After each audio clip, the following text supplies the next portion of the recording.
On y va là? C'est bon? Merci d'avoir organisé cette réunion à Groyay sur les questions d'immigration et naturellement, nous parlerons également des questions de sécurité.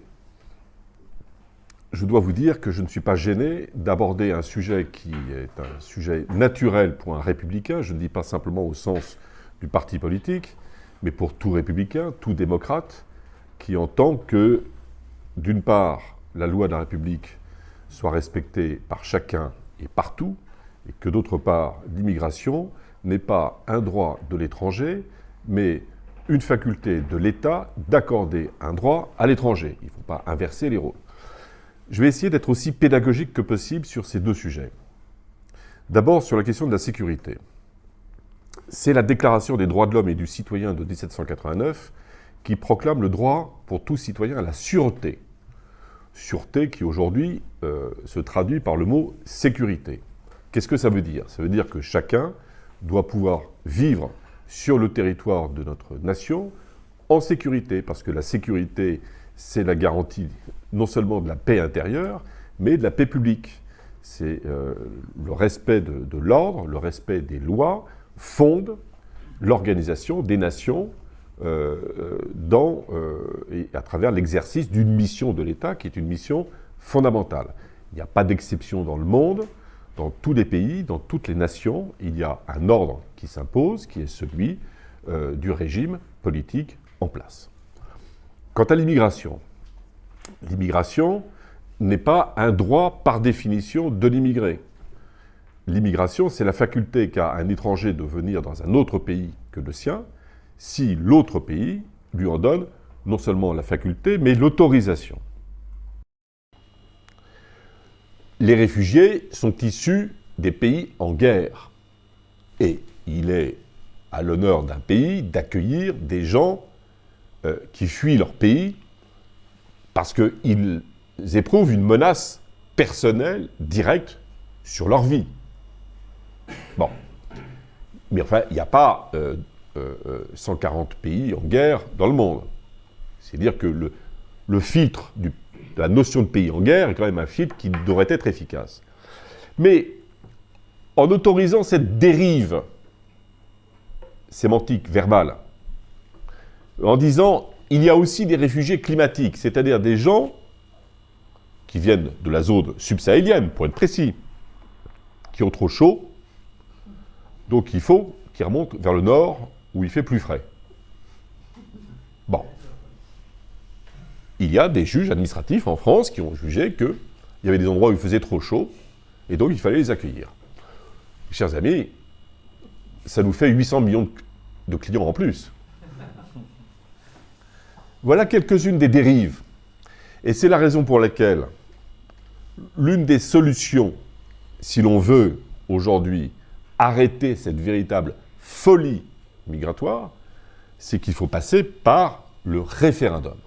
C'est une des propositions de Valérie Pécresse, qui avait été initiée par Michel Barnier, que j'avais préparée avec Michel au cours de l'été dernier, en nous appuyant sur les réflexions du meilleur juriste français, qui a été longtemps le pilier du droit administratif en France, dans l'une des institutions les plus prestigieuses françaises, le Conseil constitutionnel en l'espèce.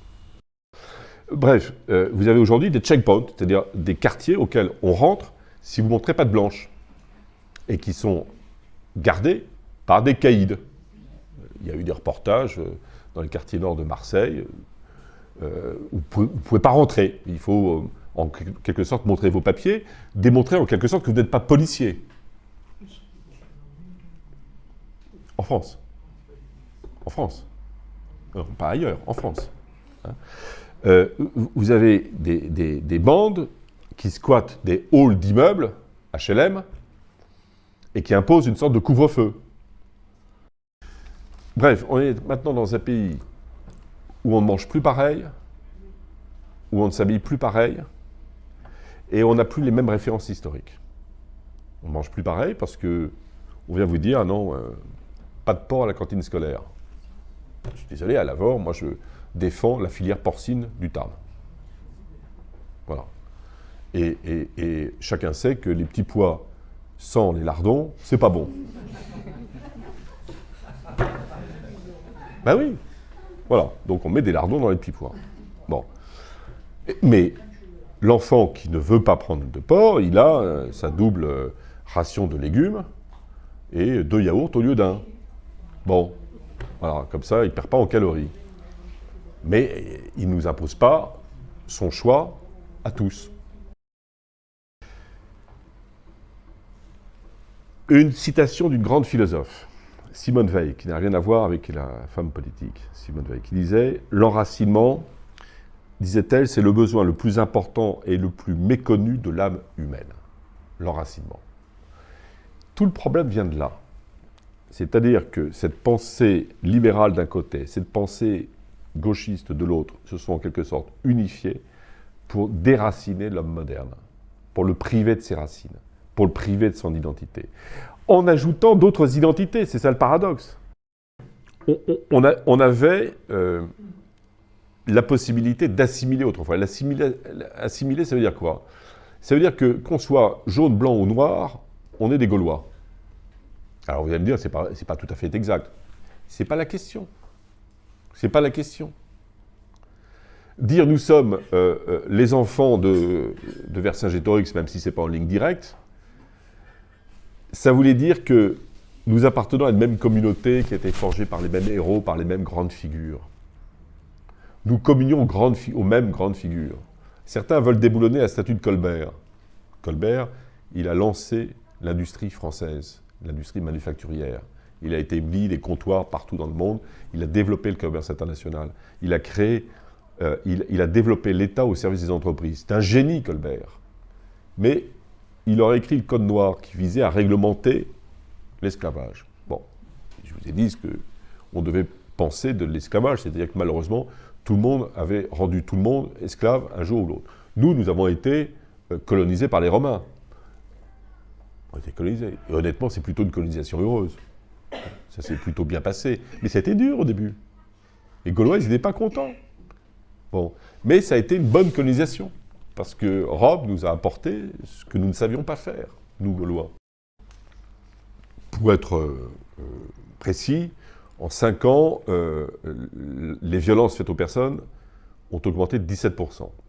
Et sous Hollande, c'était à peu près la même chose, c'est-à-dire qu'elles ont, en gros, augmenté d'un bon tiers depuis la défaite de Nicolas Sarkozy. Chaque jour, en France, vous avez 750 Français qui sont agressés. Chaque jour, 750. Nous avons un président de la République qui, un jour, dit qu'il est aux côtés des fonctionnaires de police, et de l'autre qui parle des violences policières. Ça, c'est le en même temps. Ça ne peut pas marcher. Il parle des violences policières sur un média de jeunes qui s'appelle Brut, que je n'utilise pas beaucoup, toi non plus, mais tu n'es plus tout à fait jeune non plus. Toi, tu dois connaître Brut. Bon, alors, il parle aux jeunes, en langage jeune, en disant « il y a des violences policières, c'est inacceptable ». Quand vous êtes chef de l'État, ne dites pas ça. C'est pas possible. Vous ne pouvez pas démoraliser. Tu as été fonctionnaire de police, toi. Bon, on ne va pas te dire que tu es coupable de violences policières. D'abord, si on est honnête, il faut dire que quand il y a des cas, ils sont sévèrement sanctionnés, mais que ce n'est pas la police comme institution, comme le laisse penser M. Mélenchon, qui est coupable de violences à l'égard de la population. Les policiers et les gendarmes font un travail formidable dans des conditions qui sont épouvantables maintenant. Deuxième constat qu'on doit faire, c'est celui de l'impunité. 5% simplement des plaintes font l'objet d'une condamnation. 5%. 5% des plaintes déposées font l'objet d'une condamnation. Quant à la justice, elle est complètement noyée, puisqu'il y a, pour résumer, deux fois moins de juges et de procureurs qu'en Allemagne. 2 fois moins de juges et de procureurs qu'en Allemagne. Qu'est-ce que Valérie Pécresse veut faire? Elle veut d'abord donner des moyens exceptionnels à la police. 5 milliards. Et 9 milliards pour la justice. J'y reviendrai ensuite. 5 milliards d'abord pour la police. Avec trois pistes majeures. Premièrement, faire de la police municipale une troisième vraie force de police, c'est-à-dire en accordant aux policiers municipaux la capacité de fouiller les coffres et de demander les papiers d'identité, ce qu'elle n'a pas le droit aujourd'hui. La deuxième chose, c'est de ramener les policiers sur le terrain. Aujourd'hui, 40% de l'emploi du temps des fonctionnaires de police est consacré à des tâches administratives. 40%. Le ministère de l'Intérieur sera un des ministères dans lesquels nous ferons l'effort le plus important aux côtés de la justice et aux côtés des hôpitaux. On peut améliorer aussi le fonctionnement de la police, non seulement en la déchargeant d'un certain nombre de tâches administratives par la numérisation, enfin il y a beaucoup de choses qui peuvent faciliter le travail des policiers, mais aussi en utilisant des technologies de pointe comme la reconnaissance faciale, comme les drones, la vidéoprotection, les caméras embarquées, etc. Le ministre de l'Intérieur, M. Darmanin, il n'y a pas très longtemps, a dit on va équiper tous les policiers avec des petites caméras sur le costume. Et c'est important parce que ça permet souvent de dédramatiser une rencontre avec un mec qui est un peu désordonné là, sur la voie publique. Bon. Ça permet de calmer. Je vous filme, déjà ça s'appelle. Moi je l'ai fait à l'avant depuis 6 ans. Mes 5 policiers municipaux, ils ont cette petite caméra. Et ça résout, ça fait baisser la tension, souvent, ça limite les affrontements. Bon. La troisième chose, les quartiers. Comment on reprend pied dans les quartiers? Eh bien, il ne faut pas se contenter de faire des opérations de police judiciaire, qui sont toujours risquées, comme chacun le sait. Il faut les assortir d'opérations fiscales. Et il faut aussi pouvoir protéger le périmètre du secteur dans lequel on va mener ces opérations. Parce que si vous avez vu le film qui s'appelle Bac Nord, qui est révélateur du fonctionnement de la police dans les quartiers nord de Marseille, comme dans les banlieues compliquées, près de chez nous à Toulouse, quand 4 ou 5 flics vont sur une opération, très rapidement, ils sont entourés par 40 ou 50 copains des trafiquants, tu as peut-être connu ça, et l'opération se passe évidemment mal, quand elle se passe. Bon. Pour la justice, il est prévu 9 milliards d'euros pour les tribunaux et pour les prisons, ce qui est considérable parce que ça correspond à un effort d'augmentation de 50% pour recruter 3000 juges, 3000 greffiers, 2000 procureurs. C'est-à-dire qu'il faut mettre le paquet si l'on veut accélérer les procédures et si l'on veut répondre à l'engorgement justement des tribunaux, ce qui est vrai d'ailleurs, ce qui est un problème aussi bien dans les procédures pénales que dans les procédures civiles. Il y a, je crois, 2 millions de Français qui sont dans des procédures civiles et qui attendent parfois des années que leurs problèmes, parfois des problèmes très limités, soient réglés. Pour que la justice soit sévère, ce qui est la condition de la dissuasion, il faut bien sûr rétablir ce qu'on appelle les peines planchers pour les récidivistes. Les peines planchers, ça veut dire des peines en dessous desquelles un juge ne peut pas prononcer une peine plus douce. Elles avaient été supprimées par François Hollande. De même que pour ceux qui portent atteinte à l'intégrité physique ou morale d'un fonctionnaire de police ou de quelqu'un qui est détenteur d'autorité publique, une peine d'1 an ferme automatique. Deuxième voie, abaisser la majorité pénale de 18 à 16 ans. Pourquoi? Pour la raison que je vous ai expliquée tout à l'heure, c'est que la criminalité aujourd'hui se juvénilise. C'est vrai en matière en particulier de trafic de stupéfiants. Vous voyez maintenant, à Grenoble, à Lyon, à Marseille, des trafiquants de drogue de 15 ans ou de 16 ans qui sont victimes d'une rafale de Kalachnikov. Pourquoi? Parce qu'ils ont empiété sur le territoire du voisin. De la même manière, nous voulons exclure des logements sociaux les dealers et leurs familles. Car il n'y a rien de pire que, moralement, pour des voisins honnêtes d'une famille de délinquants, de continuer à voir même si le délinquant a été arrêté, la même famille restait dans le truc. Donc ça a été fait à Nice, je crois, dans un HLM de Nice, mais c'est une décision qui a été obtenue de haute lutte.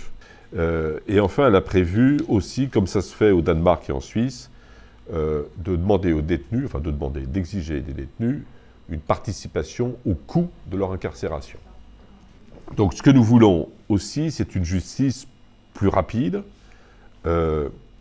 en réduisant à 6 mois la durée du jugement des délits dits du quotidien, en développant les travaux d'intérêt général, tu casses, tu répares,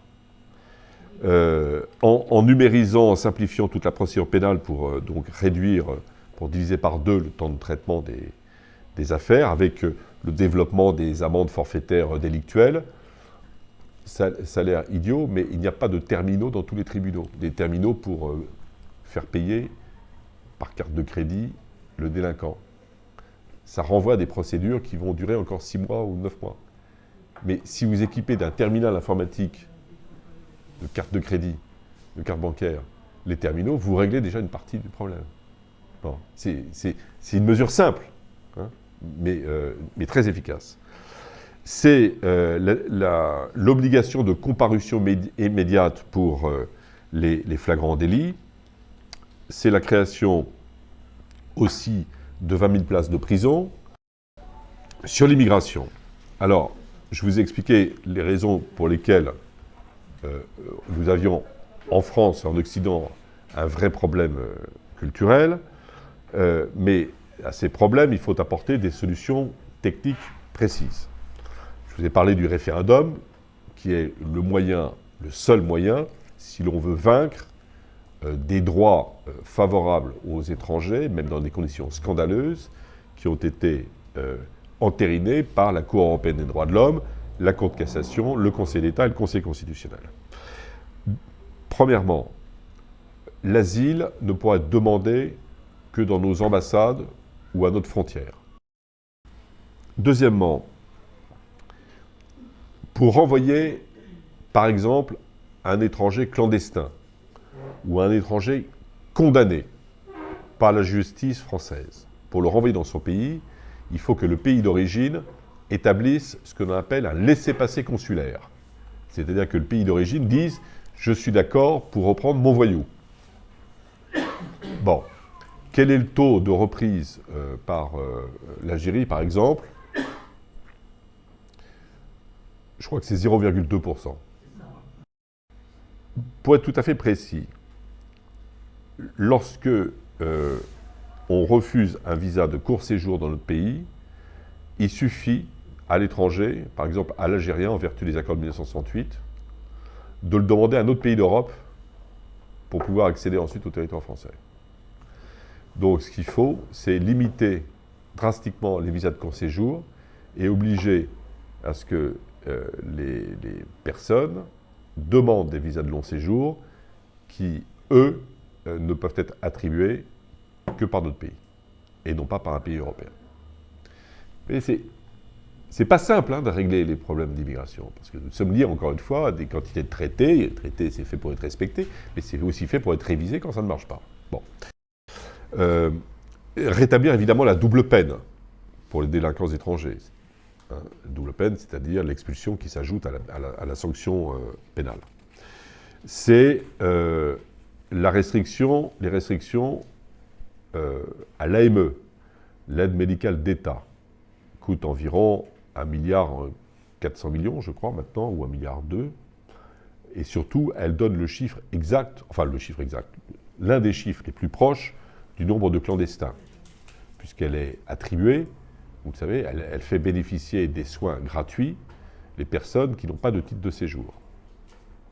Donc, on soigne des gens qui n'ont aucun titre de séjour.